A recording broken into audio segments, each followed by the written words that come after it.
नमस्कार दोस्तों, आज की इस वीडियो में मैं आपको बताऊंगा प्रत्याहार के बारे में और संस्कृत वर्णमाला के बारे में कि संस्कृत वर्णमाला में स्वर कहाँ है, इन महेश्वर सूत्रों में स्वर कहाँ है, व्यंजन हमारे कहाँ है, अंतस्थ व्यंजन हमारे कहाँ है, ये सब हम आज की वीडियो में डिस्कस करेंगे। इससे पहली वीडियो में मैंने आपको बताया था महेश्वर सूत्र कहते किसे हैं, महेश्वर सूत्र की उत्पत्ति किस तरह हुई और महेश्वर सूत्रों की संख्या कितनी है, और इसके साथ साथ मैंने पाणिनि के ग्रंथ अष्टाध्यायी के बारे में भी आपको बताया था, कितने अध्याय हैं, उसके श्लोकों के बारे में बताया था। अगर आपने वो वीडियो नहीं देखी तो पहले आप उस वीडियो को देख लीजिए, आपको महेश्वर सूत्र के बारे में अच्छी तरह से पता चल जाएगा। महेश्वर सूत्रों की संख्या 14 होती है। मैं एक बार फिर दोबारा से बता देता हूं, मैंने उस वीडियो में बताया था कि महेश्वर सूत्रों को आप किस तरह से आसानी से याद कर सकते हैं। एक बार फिर दोबारा पढ़ लेते हैं हम। अ इ उण र ल क ए ओंग आई औच ह य व रट लण न्यु मंगणम जबई गड़ धस जब गड़ दस खप छट थ चट तव कपय सा सर फल। उसमें मैंने बताया था किस तरह से आप जो है महेश्वर सूत्र को याद कर सकते हैं। पहले दो दो को याद करेंगे, एक एक को याद करेंगे, फिर दो दो को, फिर चार के ग्रुप बना लेंगे। इस तरह से महेश्वर सूत्र को आप आसानी से याद कर सकते हैं, मैंने आपको बताया था। अब ये देखिए, जितने भी महेश्वर सूत्र हैं उनके जो बाद के वर्ण हैं इनमें सब में हलंत लगा हुआ है, इन सब में हलंत लगा हुआ है। जितने भी बाद के वर्ण हैं इन सबको इत संज्ञा वर्ण कहते हैं। इत संज्ञा वर्ण, ये सब हमारे इत संज्ञा वर्णक है। मींस इनको गिना नहीं जाता, जब हम वर्णों की गिनती करेंगे तो इनको गिना नहीं जाता है। 14 सूत्र है तो 14 ही इत संज्ञा वर्णक है। बहुत सी बार आपका यूपी टेट या सी टेट में क्वेश्चन आ जाता है कि महेश्वर सूत्रों में इत संज्ञा वर्णकों की संख्या कितनी है, तो इत संज्ञा वर्णक हो गए हमारे, इत संज्ञा वर्णक हमारे हो गए 14। अब आती है बात प्रत्याहार की। प्रत्याहार होता क्या है? प्रत्याहार से हमारा मतलब है संक्षिप्त कथन, यानी कि हमारी अपनी बात को हम कोई छोटे से शब्दों में कर दें, उसका बहुत ज्यादा अर्थ हो, तो इस तरह के जो कथन कहे जाते हैं उनको प्रत्याहार कहते हैं। प्रत्याहार कैसे बनेंगे? अब ये देखिए, प्रत्याहार से रिलेटेड एक या दो क्वेश्चन अवश्य आपके कंपटीशन एग्जाम्स में आ जाते हैं। देखिए, प्रत्याहार में किसी भी जो हमारे 14 महेश्वर सूत्र है उसका पहला वर्ण ले लेंगे और किसी भी सूत्र का लास्ट का वर्ण ले लेंगे। जैसे आपका ए बनता है, हमने ए ले लिया और चौथे का हमने च ले लिया, तो ये बन गया हमारा अच। अच प्रत्याहार हमारा बन गया, प्रत्याहार हमारा बन गया। अच प्रत्याहार से हमारा मतलब है, अगर हमसे पूछ लिया जाता है बताइए अच प्रत्याहार में कौन कौन से वर्ण हैं, तो हम क्या करेंगे, संज्ञा वर्णकों को छोड़ देंगे और उसके बाद जितने भी वर्ण हैं उनको हम लिख देंगे।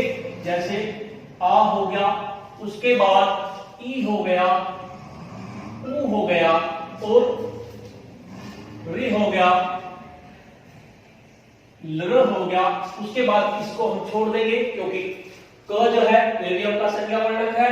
ए ओ हो गया, ए हो गया, ओ हो गया, आई हो गया और औ हो गया।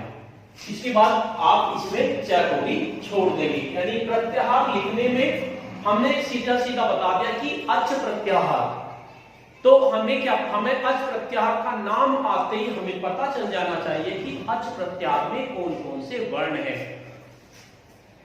किसी भी सूत्र का पहला वर्ण ले लेंगे और किसी भी सूत्र का लास्ट का इत संज्ञा वर्णक ले लेंगे और उसके बाद जितने भी संज्ञा वर्णक, इत संज्ञा वर्णक है उनको हम छोड़ देंगे। हमने तीनों को, चारों को छोड़ दिया, ये संज्ञा वर्णक है, और उसके बाद हमने लिख दिए कौन कौन से वर्ण अच प्रत्याहार के अंतर्गत आते हैं। इसी तरह से एक प्रत्याहार हमारा बन जाता है हल प्रत्याहार।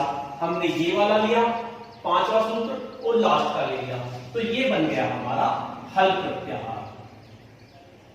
हल प्रत्याहार, तो हल प्रत्याहार में कौन कौन से वर्ण आ जाएंगे? हल प्रत्याहार में ह आ जाएगा, य व र, ह य व र, और उसके बाद ल, उसके बाद या, इस तरह से हम सारे वर्ण लेते चले जाएंगे और लास्ट में क्या बचेगा हमारा? इसको है तो दो बार नहीं लेंगे, क्योंकि एक ह इसमें आ गया और एक ह इसमें आ गया। ये दो बार क्यों लिया गया है इसको मैं आपको बाद में बताऊंगा, क्योंकि हमारे यूपी टेट और सी टेट का एग्जाम्स पास आ रहा है, इसलिए हम शॉर्ट में लेके चलेंगे। जो हमारे एग्जाम्स के मतलब की चीजें हैं हम केवल उनको ही पढ़ेंगे। तो इसमें स आ गया, स आ गया, ये वर्णक आ गए, यानी कि कुल हमारे इसमें 33 वर्ण आ गए। और इसमें कितने आए? इसमें देख लीजिए 1 2 3 4 5 6 7 8 9, 9 वर्णक हमारे इसमें आ गए। इस तरह से आपको कोई भी जैसे आपका कल प्रत्याहार दे दिया आपको कल प्रत्याहार अगर आपको दे दिया तो आपको क्या करना है? कल प्रत्याहार में क प स और ह, ये हो जाएगा। इस तरह से कल प्रत्याहार में हमारे ये हो गए। इस तरह से हम प्रत्याहार को लिख सकते हैं। अब देखते हैं क्वेश्चन हमारा किस तरह का आता है। यूपी टेट और सी टेट में आपको एक क्वेश्चन दे दिया, बताइए कल प्रत्याहार में, मान लीजिए आपका कल प्रत्याहार ही आ गया, ये आ गया हण प्रत्याहार आ गया। मान लीजिए आपको हण प्रत्याहार दे दिया, हण प्रत्याहार में, और उसके बाद आपको चार ऑप्शन दे दिए, बताइए हण प्रत्याहार में कौन सा वर्णक नहीं है। एक क्वेश्चन तो ये हो सकता है, या एक क्वेश्चन हो सकता है हण प्रत्याहार का कौन सा वर्ण है। आपको चार ऑप्शन दे देंगे। मान लीजिए हण प्रत्याहार आपका ये बना ह न, इसमें या दे दिया, वा भी दे दिया, रा भी दे दिया और धा दे दिया। आपको चार वर्ण दे दिए। अगर आपको हण प्रत्याहार बनाना आता है, प्रत्याहार तभी बनेगा जब आप पर महेश्वर सूत्र आपके याद होगा, कंठस्थ होगा, तो आप बड़े आसानी से प्रत्याहार को बना सकते हैं। ये संस्कृत व्याकरण की शुरुआत है। जब तक आप प्रत्याहार को अच्छी तरह से नहीं समझ लेंगे तब तक ना तो आप संधि कर सकते हैं, क्योंकि संधि भी प्रत्याहार से ही रिलेटेड है। सारी व्याकरण प्रत्याहार पे रिलेटेड है। तो य व र ध, तो आप देखिए हण प्रत्याहार कहां से है हमारा? ह ण, य व र ल, ये आ रहे हैं। ध नहीं आ रहा तो आप इसके निशान लगा देंगे कि ये प्रत्याहार में नहीं है, ये आपका नहीं है प्रत्याहार में, इसका आप निशान लगा देंगे। इस तरह से आपका कोई भी क्वेश्चन आ जाता है कि बताइए कि किस प्रत्याहार में कितने वर्णक हैं। ये हो गई हमारी प्रत्याहार की बात। अब एक मोस्ट इंपोर्टेंट क्वेश्चन क्या आता है कि ये प्रत्याहारों की संख्या कितनी है। तो ये भी आप नोट कर लीजिए, प्रत्याहारों की संख्या। इस तरह से जैसे हम प्रत्याहार बना रहे हैं तो प्रत्याहार की संख्या होगी 42, यानी 42 हमारे कुल प्रत्याहार होते हैं। इस संज्ञा वर्णक हमारे 14 होते हैं। महेश्वर सूत्र हमारे 14 होते हैं, ये भी ध्यान रखेंगे। उसके बाद अब हम इसे ध्यान से देखते हैं। अगर हमने हिंदी में वर्णमाला पढ़ी है, अब देखिए हिंदी में हमने वर्णमाला, हम हिंदी से जोड़ के चलेंगे।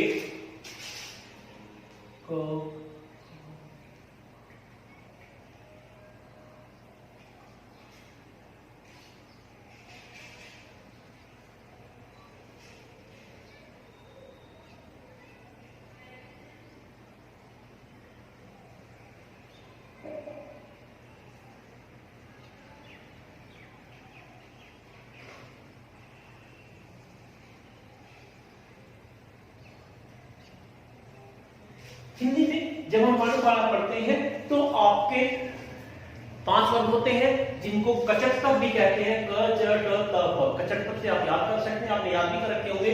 उनमें 5 वर्ण, क में क ख ग घ अंग, च छ ज झ निय, ट ठ ड ढ अण, त थ द ध न, प फ ब भ म।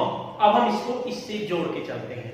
अब देखिए हमारे जो 4 सुरों के महेश्वर सूत्र हैं, इनमें चारों में स्वर है, तो ये क्या है हमारे स्वर, और किस प्रत्याहार के अंतर्गत आ रहे हैं? अ च, अच प्रत्याहार, यानी कि संस्कृत में स्वर का दूसरा नाम अच है, या कह दीजिए स्वर को अच कहते हैं। संस्कृत में हम जहां भी अच बोलेंगे इसका मतलब क्या है? हम स्वर की बात कर रहे हैं। तो अच